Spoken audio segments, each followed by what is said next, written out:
డయాలిసిస్లోంచి మనం తీసుకున్నాము అంటే ఇది డయాలిసిస్ మెషిన్, దీన్ని డయలైజర్ అంటాం. This is the dialyser. ఈ డయలైజర్లోకి ఇది ఈ బ్లడ్ అనేది పంప్ చేయబడిపోతుంది. సో ఈ డయలైజర్లో దీంట్లో మల్టిపుల్ ట్యూబ్స్ ఉంటాయి, థిన్ ట్యూబ్స్, అంటే ఎంత ఒక మిల్లీమీటర్ కన్నా ఇంకా చాలా చాలా తక్కువగా ఉన్న ట్యూబ్స్ ఉంటాయి అన్నమాట.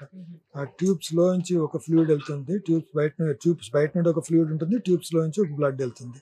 సో ఈ తీసిన బ్లడ్ ఆ ట్యూబ్ ద్వారా కిందకు వస్తుంది.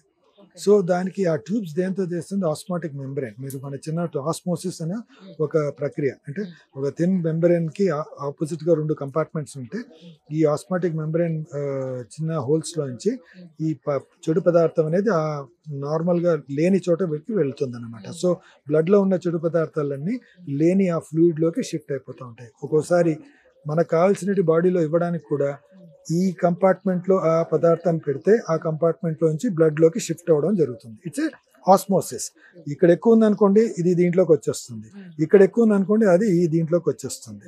సో ఆ పోర్స్ ఎలా ఉంటాయంటే చాలా చిన్న పోర్స్, దాంట్లోంచి రక్త కణాలు అన్నీ రాకుండా ఓన్లీ ఆ మెటీరియల్, అంటే ఆ కెమికల్స్ మాత్రమే, ఆ క్రియాటినిన్ అనేది, బ్లడ్ యూరియా అనేది మాత్రమే, పొటాషియం అనే ఎలక్ట్రోలైట్స్ మాత్రమే దీంట్లోకి షిఫ్ట్ అవ్వడం అనేది జరుగుతుంది.